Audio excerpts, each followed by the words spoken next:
돌아온 나이키 모자 디오입니다. 네. 저희가 오늘은 속보예요. 네. 베르너가 임대로 프리미어리그로 다시 돌아왔고 그 팀은 토트넘이 되겠습니다. 그렇죠. 사실은 뭐 일찍이 임대를 해올 것이라는 얘기들이 많이 들려왔기 때문에 그렇죠. 이제 예상이 된 영입이고 오피셜 시점이 이제 이 겨울 이적 시장의 한 3분의 1 정도가 지난 시점에서 데려왔거든요. 네. 일정이 좀 이제 바빠질 후반기를 대비해서 토트넘이 잘 지금 보강을 했다는 생각입니다. 사실 올 것 같았고 임대인 것도 저희가 뭐 저희뿐만 아니라 팬들도 다 사실 알고 있었을 거예요. 저희가 예전에 이제 이라크전 평가전 앞두고 저희 둘이 영상에서 그 얘기를 했었고 영상도 찍었었고 그러다 보니까 오늘은 좀 그 얘기를 해야 될 것 같아요. 베르너 그래서 와서 잘할 것 같냐. 저부터 일단 말씀드리면 인터뷰 전문을 봤거든요. 일단 감독이 원했고 베르너도 인터뷰에서 나는 좀 신기하긴 하더라. 임대생이잖아. 근데 진짜 프리미어리그에서 성공하지 못한 게 본인에게 좀 약간 한이 있었던 것 같아. 또 다른 도전의 기회를 원했겠죠. 그러다 보니까 굉장히 좀 절실하기도 했었고 내가 여기서 정말 잘하겠다라는 의지가 이 인터뷰에서 많이 드러났잖아요. 저는 이제 그것도 있는 것 같아요. 사실 첼시 출신의 선수고 첼시에서 물론 뭐 아쉬운 결정력을 보였다고 하지만 꽤 열심히 뛴 선수인데다가 그렇죠. 챔피언스리그 우승의 멤버입니다. 그래서 사실 첼시 출신의 선수가 프리미어리그에서 첼시의 최대 라이벌인 또 토트넘으로 이적을 하겠다고 나름 결심을 한 거는 본인 입장에서도 그 결심에 대한 뭔가의 동기부여가 꽤 명확한 요소가 있었다고 생각을 하거든요. 그래야 그런 큰 결정을 내릴 수 있으니까. 근데 그 큰 결정에 있어서 가장 큰 동기부여가 역시 한 번 더 프리미어리그에서 내가 좀 더 좋은 선수로 또 뭔가 이름을 남기고 싶다라는 게 일단 첫 번째 이유이지 않을까 싶고 두 번째는 라이프치히에서 너무 밀렸어요. 맞아요.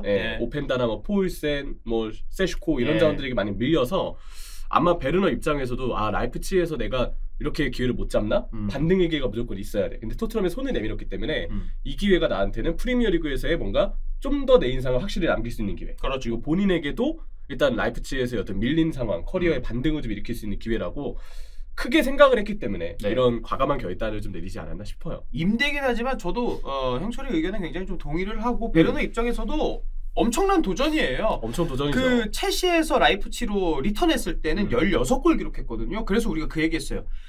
맞는 리그가 있는 거구나. 베르너 다시 또 독일 돌아가니까 라이프치히 가니까 잘하네. 근데 올 시즌은 형철이가 말한 대로 사실상 4옵션에 좀 가까운 모습이기도 하고 그런 상황에서 베르너가 좋은 모습을 보여주려면은 어떻게든 프리미어리그에서 감독이 날 믿고 쓸 수 있는 곳이 저는 필요했다고 보거든요. 그렇죠. 그런 면에서는 포스테코글루 감독의 픽이기도 한 베르너 입장에서도 토트넘에서는 내가 좀 잘해야 되겠다라는 의지가 좀 남다르게 좀 들 것 같기도 하고 손흥민 선수가 아시안컵 기간 동안 한 달에 공백이 있기도 하고 그리고 메디슨도 복귀하려면 아직 좀 시간이 필요한 상황에서 히샬리송 저 한동안 좀 잠깐 좋았던 모습이 있었습니다만은 다시 원래 히샬리송으로 돌아가는 것 같아서 좀 두렵고 쿠루셉스키 기복 있는 편이고 힐은 아쉽고 많이 아쉽고 요 상황에서 베르너인데 저는 뭐 베르너 앞에 그러나 얘기 붙긴 하잖아요. 뭐 옵사이드도 많이 걸리고 슈팅도 박스 안쪽에서 정확도도 떨어지고 그런데 저는 베르너 토트넘에서는 꽤 괜찮을 거라는 생각 많이 들어요.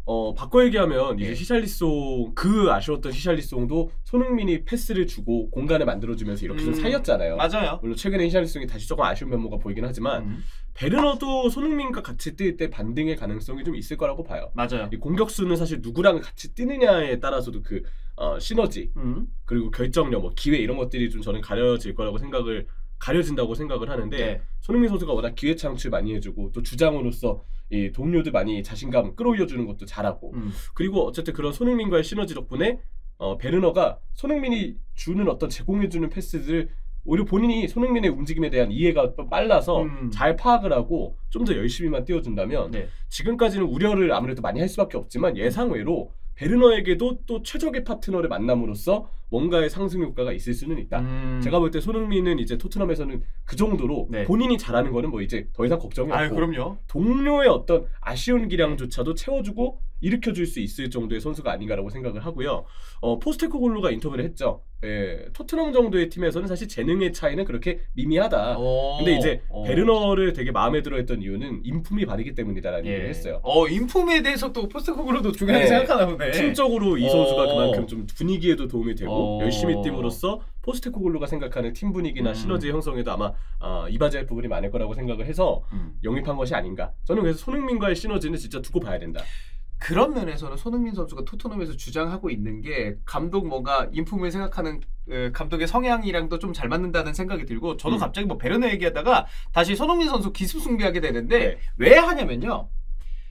베르너에게 우리가 바라는 거 공간으로 뛰는 거잖아요. 그리고 이 선수도 그 인터뷰 얘기인데 전방 왼쪽 오른쪽 중앙 다 뛸 수 있는 선수입니다. 올 시즌 손흥민 선수가 되게 좋은 것 중에 하나가 XG에 비해서 월등히 높은 득점력, 결정력도 있습니다만 올 시즌 패스가 진짜 미쳤거든. 진짜 잘하죠. 사실 그 메디슨이랑 손흥민 선수가 시즌 초반에 뛰었을 때가 가장 시너지가 잘 났고 실제로 토트넘이 가장 좋았던 경기력 그리고 결과를 가져왔던 시기라고 생각을 하는데 메디슨이 빠져도 히샬리송이나 쿠루셉스키에게 제공했던 손흥민 선수의 패스의 질을 생각을 하면은 베르노도 요거만 잘 받아먹으면 저는 사실 좀 밥상은 좀 차려진 편이라고 생각을 하거든요. 그렇죠. 그리고 반대로 당연히 베르너가 또 이곳저곳 띄워줌으로써 손흥민이 편해지고 거기서 득점할 수 있는 공간이 나올 가능성도 있을 거예요. 저는 그래서 여러모로 베르너는 일단 여전히 그러나가 나올 가능성이 확률상 매우 높기는 하나 그러나는 나올 거예요. 네. 그래도 긍정적인 쓰임새는 있을 것이다. 심지어 그게 첼시 때도 그랬기 때문에 토트넘 때도 첼시 때만큼 해주더라도 팀에 미칠 수 있는 영향력은 분명히 있을 것이다. 거기서 플러스 알파로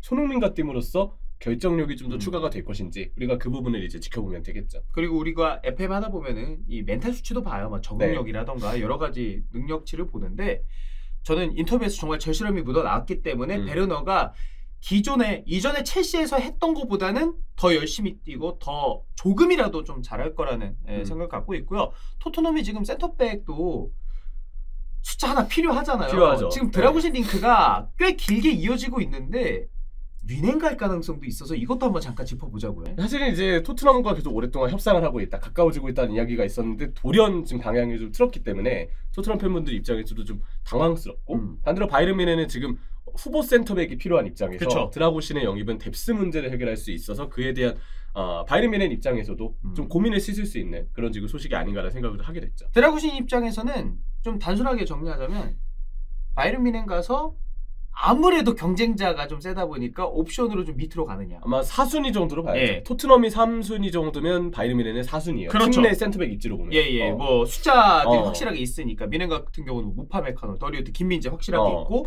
토트넘은 로메로가 뭐 장기 부상으로 빠진 것도 있겠습니다만 돌아오게 된다면은 로메로 반더벤이 있고 그다음 드라구신이 갈 가능성이 높으니까. 팀 생각해야 되고 옵션 순번 생각해야 되는데 여기에서 드라구신이 어떤 선택을 하냐거든요 결국에. 그렇죠. 근데 제 생각에는 사실 드라구신이라는 선수 측이 토트넘 측하고 얘기를 오래 하긴 했지만 저는 그렇게 봐요. 에이전시 측에서 생각보다 정보를 너무 많이 흘렸거든요. 토트넘에 새로 이제 온 그 디렉터가 일하는 방식이 아무리 조용조용하다고 해도 선수 측이 이렇게 그냥 정보를 뿌려버리면 뭐 어쩔 수 없지 뭐. 어쩔 수 없어요. 소문 다 나는 거야. 근데 제가 그동안 이제 드라구신 사가를 쭉 봤을 때는 드라구신 측, 그러니까 드라구신 에이전시 측에서 너무 이제 많이 이 딜에 대한 어떤 정보, 토트넘과 협상 과정, 뭐 어느 얘기가 오갔는지 이거를 일일이 다 보도가 나오더라고요. 약간 정보를 흘렸다는 생각을 하는데 선수 측에서 일찍이 뭔가 한 팀으로 내가 정해서 가겠다는 마인드보다는 한 팀이 나한테 구애를 했을 때 최대한 이 상황의 메리트를 선수 쪽으로 많이 끌어들이기 위해서 즐기는 거죠. 그렇게 함으로써 결국 바이에른 뮌헨의 어떤 그 입김에 레이더망에 또 드라구신의 그 소식이 들어갔고 그러면서 바이에른 뮌헨도 얘 지금 디테일한 내용 보니까 우리가 데려올 수 있겠는데 해서 바이에른 뮌헨이 데려오겠다는 결심을 한 게 아닌가. 그러니까 드라구신 측에서는 이게 저는 이 일을 두고 토트넘 보드진이 이거 협상을 좀 잘못했어요. 옛날 레비 때는 진짜 좀 너무 질질 끌어서 그랬던 적이 있었지만 그런 적이 있었지. 근데 이번 사례는 이거는 드라구신 측에서부터 일찍이 어딘가 팀을 한 번에 그냥 나한테 구애하는 팀으로 빠르게 옮기겠다는 동기부여가 애초에 없었던 게 아닌가. 원래부터 생각이 최대한 이 상황을 선수 측에게 유리하게 그냥 상황을 다 만들어버려서 첫 번째 본인에게 구애한 팀한테는 약간 무례할 수 있더라도 최대한 선수 측에게 유리한 조건의 팀을 고르겠다.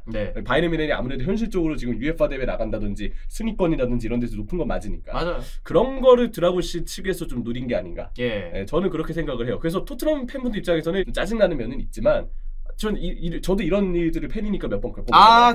그쵸. 예. 그리고 미넨 입장에서도 아주 필요한 영입이었기 때문에 드라구신, 미넨의 뎁스 문제를 해결해 줄 수 있는 좋은 자원이 될 것이다. 근데 다이어딜은 어떻게 될지 그러니까 이제 좀 궁금해지는 상황이 아닌가 싶네요. 네, 속보로 저희가 오랜만에 이제 또 이적 시장이 열렸기 때문에 이렇게 찍어봤고 베르너 토트넘에서 정말 잘할지 그리고 드라구신은 미넨을 선택할지 토트넘 선택할지 나중에 또 저희가 한번 다뤄보도록 하겠습니다.